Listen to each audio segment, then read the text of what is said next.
مروت اور ادب کے لحاظ سے بہترین شخص وہ ہے جب اسے کوئی ضرورت پڑے تو وہ لوگوں سے دور ہو جائے، اور جب لوگوں کو اس کی ضرورت پڑے تو وہ ان کے قریب ہو۔ صرف 2 باتوں پر عمل کر لو، بلند مقام حاصل کر لو گے۔ اول تو سچ بولو، اور دوم بغیر ضرورت کے بات مت کرو۔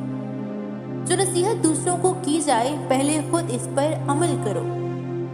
پیٹ بھر کر کھانے سے دماغ سو جاتا ہے، اور پھر جسمانی اعضاء اللہ کی عبادت اور ریاضت کرنے سے قاصر ہو جاتے ہیں۔ جو شخص اپنی ذات سے زیادہ دوسروں کا خیال رکھتا ہے، اللہ تعالیٰ اس کی عزت میں اضافہ فرماتا ہے۔ تیرا غصہ تیرے دشمن سے بڑا دشمن ہے۔ مدتوں گناہ کی زندگی گزارنے سے زندہ نہ رہنا بہتر ہے۔ سست کاہل آدمی سے ہمیشہ دور رہنا چاہیے۔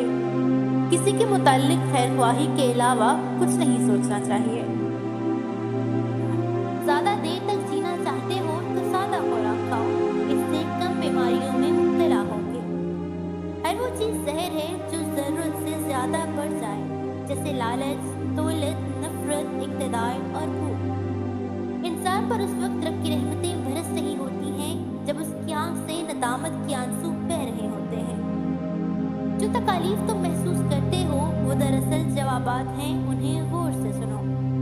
اپنے خیالات کی ایسے حفاظت کریں جیسے آپ اپنے مال کی حفاظت کرتے ہیں۔ وہ لوگ اپنا مستقبل کھو دیتے ہیں جو اپنے حال اور اپنے ماضی کے مابین لڑتے رہتے ہیں۔ کون سی چیزیں انسان کو بری لگتی ہیں، اسی سے انسان کی شرافت کا اندازہ لگایا